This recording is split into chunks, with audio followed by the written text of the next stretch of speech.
Bonjour et bienvenue sur l'Argus.fr à la découverte aujourd'hui de la genèse d'un nouveau modèle français qui nous vient de chez DS Automobile et qui s'appelle pour l'instant D85 puisqu'on ne connaît pas encore le nom officiel. Alors dans cette vidéo, on va vous montrer tous les dessous de la conception d'un nouveau modèle, à commencer par le design en compagnie de Thierry Métrose, notamment le designer en chef de DS Automobile, l'intérieur évidemment, et puis vous le voyez ici derrière moi, on sera aussi dans la soufflerie pour voir comment on travaille l'aérodynamisme d'une voiture 100% électrique. Donc suivez le guide, on va vous montrer tous les dessous de la genèse de D85.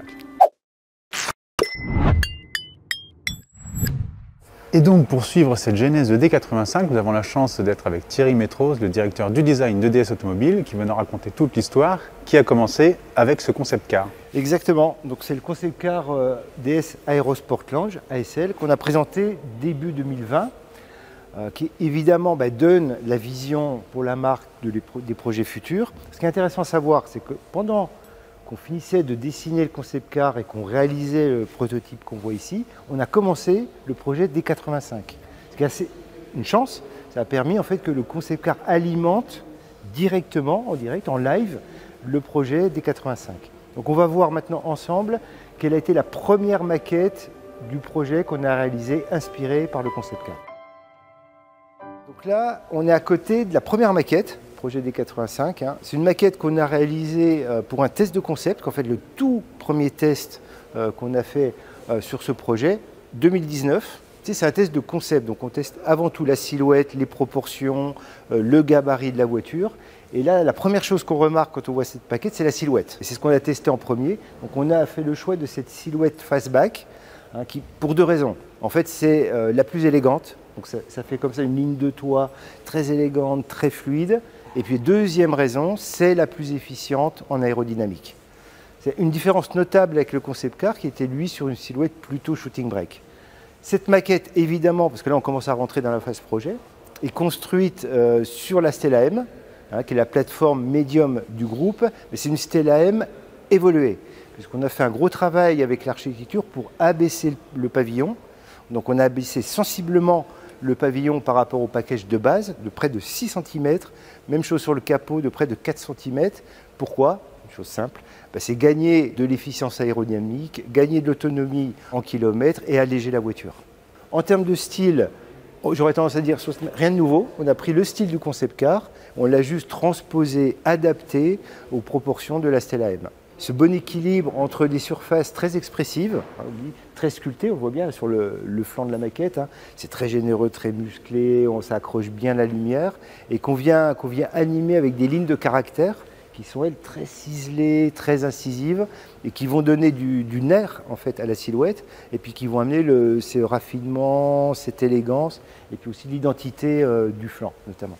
Et puis évidemment, sur cette maquette, on va retrouver ce qui fait vraiment partie de l'ADN de la marque, c'est des signatures lumineuses hyper identitaires. Donc on retrouve sur la face avant les DRL verticaux qui sont présents sur le concept car, évidemment qui seront présents sur des 85. Et puis on introduit quelque chose de très nouveau sur les signatures lumineuses à l'arrière. Et ça, c'est arrivé dès le début du projet. C'est ce qu'on appelait les aéroblades, qui sont en fait deux signatures lumineuses verticales qui viennent à la fois renforcer l'identité de l'arrière et en même temps qui ont une vraie efficience aérodynamique. Ça permet en fait de décoller nettement les filets d'air et de gagner des points de SCX dont on a besoin pour garantir une super autonomie. Autant à l'avant, on a ces deux grandes verticales qui sont sur toute la gamme aujourd'hui. Et bien maintenant, on reconnaîtra aussi une DS quand on la suit. Donc Thierry, ça c'est le premier projet. Et quelle est la suite sur une genèse telle que D85 alors? À partir de cette maquette, le test de concept, on a validé l'architecture, les proportions, le package. Là, on lance la compétition de style. Donc là, on engage tous les designers extérieurs du studio. Là, on a mis tous nos designers. Et puis, on a sélectionné un designer sur ce projet-là fin 2019. Et on va découvrir la maquette de développement à partir du dessin qu'on a sélectionné. Eh bien, on y va. Donc Thierry, celle-ci a remporté les tests haut la main, avec des beaux scores apparemment. On a été premier en externe et encore plus largement en inter, puisqu'on était au-delà de 73% de taux de premier choix. C'est vraiment le critère pour nous, avec des concurrents qui étaient d'un super niveau. On avait 5-6 concurrents qui étaient vraiment le top du premium dans le segment. D'accord. Et du coup, c'était donc le coup d'envoi. Donc ça, c'est le coup d'envoi pour l'ingénierie. Alors l'ingénierie déroule la grosse cavalerie, donc il y a toutes les équipes projets qui se mettent en place, les fournisseurs qui nous rejoignent sur le projet, pour arriver à cette maquette finale qui est en fait à 100% la voiture telle qu'elle va arriver dans la rue dans quelques mois. Alors ça c'est ce qu'on appelle maquette de test, alors c'est notre jargon toujours un peu compliqué à comprendre, SHRM, mais qu'en fait le tout dernier test qu'on fait auprès des clients. Avec le même panel, Europe du Nord, Europe du Sud, France, avec le meilleur de la concurrence. Et c'est à partir de cette maquette, donc on valide le style global, on doit être premier, il faut toujours être premier, voilà, donc on doit être premier, et là les enjeux sont encore plus importants, puisque c'est à partir de cette maquette qu'on engage les outillages. Donc c'est toute la réalisation des outillages, donc les outils d'emboutissage, les outils pour fabriquer les planches de bord, les sièges, les boucliers. Donc là, on commence à parler en plusieurs dizaines de millions d'euros d'engagement financier. Donc là, et c'est à partir de ce moment qu'on lance le projet. Et en général, à partir de là, il ne s'arrête plus. Et là, on part vers la partie industrialisation. Justement, puisqu'on parle d'industrialisation, particularité de cette voiture, de la D85, le toit biton, ça on connaît, mais le biton se poursuit sur le capot. Et ça, c'est nouveau pour le coup. Et ça, c'est une vraie innovation. C'est quelque chose sur lequel on voulait absolument capitaliser. Là, je refais référence au concept car ASL. Il y a aussi un clin d'œil aux grandes carrosseries des années 30. Pour les fans, les amateurs de voitures, dans les années 30, toutes les voitures de luxe, les grandes marques, elles avaient des carrosseries biton. Les marques plus mainstream, c'était monoton, et toutes les voitures de luxe étaient forcément biton. Il y a eu aussi ce petit clin d'œil à la grande carrosserie française. Chose à savoir, là, on a une vraie innovation, c'est une première mondiale. Le biton du capot n'est pas réalisé avec un process de peinture classique, où en gros on masque la zone qu'on veut peindre, on donne un coup de pistolet et on obtient le biton. C'est réalisé avec un processus de paint-jet, qui est en fait un dépôt d'encre, c'est comme une imprimante. Donc on a une grosse buse qui va se promener au-dessus du capot, déposer l'encre noire, donc pas besoin de masquer, on a une extrême précision sur la ligne, on n'a pas d'effet de bord. On n'a pas de overspray, comme on dit, de pulvérisation, de solvant. C'est extrêmement propre. Il n'y a pas besoin de la cuire non plus, donc c'est extrêmement écologique. Donc pas de cuisson, pas d'overspray. Et puis ça permet aussi de faire varier, si on a envie, le dessin de la ligne. En fait, c'est juste de la programmation. De dire à la buse, fais-moi une ligne comme ça ou fais-moi une ligne un peu différente. Donc ça, c'est une très grande innovation. Important de le savoir aussi, qui sera proposé en option. Toujours dans les fameux tests, on avait deux capots. Là aussi, pour l'anecdote, on a un capot biton, un capot monoton. Et on a testé en fait les clients avec biton, monoton, 50-50.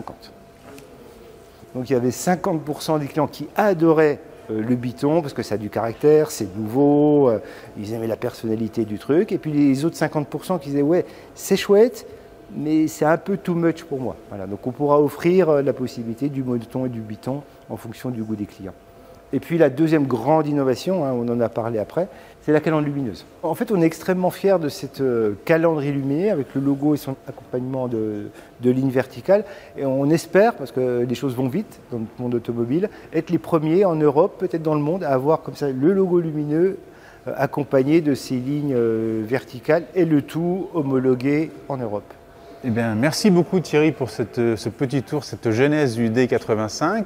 Et puis nous, maintenant qu'on a vu l'extérieur avec Thierry Métrose, on va aller découvrir l'habitacle de ce projet D85. On continue notre visite chez DS. Après l'extérieur, nous voici donc à l'intérieur du projet D85 et nous sommes avec Thomas Bouffret, le responsable du design intérieur. Bonjour Thomas. Bonjour. Alors première constatation, déjà la position de conduite, on est plutôt haut. Ce qui n'est pas forcément le cas quand on voit la voiture de l'extérieur, on n'est pas forcément typé SUV. Et puis surtout, on a une belle vision parce que la planche de bord est très rectiligne et assez basse. Donc ça, j'imagine, c'était une volonté dès le départ. Tout à fait, oui. C'est quand même, on voit, il y a une tendance à garder un œil haut par rapport à la route, qui est rassurant dans un trafic. Par contre, on a vraiment optimisé la vue sur l'avant. Donc on a compressé et descendu la planche de bord pour optimiser la perception d'espace. Et par contre, on a gardé tout le bénéfice qu'on peut avoir dans un SUV, donc une position relativement haute pour se sentir en sécurité par rapport à un trafic. On avait vraiment à cœur de proposer une nouvelle génération d'intérieur DS avec cette version complètement électrifiée, Cette génération, on l'a imaginé avec beaucoup d'aisance, beaucoup de largeur, un contraste de matériaux un peu nouveau avec des matériaux soft. On réintroduit des matériaux durs, mais comme de l'aluminium. Et on a aussi à cœur que nos écrans aient vraiment une intégration bien réalisée au sein de la planche de bord. C'est pour ça qu'on a ciblé ce format très panoramique, donc avec une hauteur assez limitée, qu'on met en avant avec le lighting très flottant et qui reste en dessous donc, de cette pièce qui donne de la largeur à l'habitacle. Et par contre, de la largeur aussi pour donner du contenu pour le passager. Donc le passager peut avoir un accès direct à sa climatisation et d'autres éléments. Et aussi un travail de finition très poussé. On arrive à avoir des finesses beaucoup plus fins que des smartphones avec un aluminium et une glace. Et donc plein de détails, de subtilités comme ça qu'on a poussé pour amener un rendu assez nouveau et assez moderne, on l'espère. Et vous l'évoquiez, on a aussi souhaité une expérience nouvelle à bord. Cette expérience, elle part aussi par du digital, on l'appelle le digital art.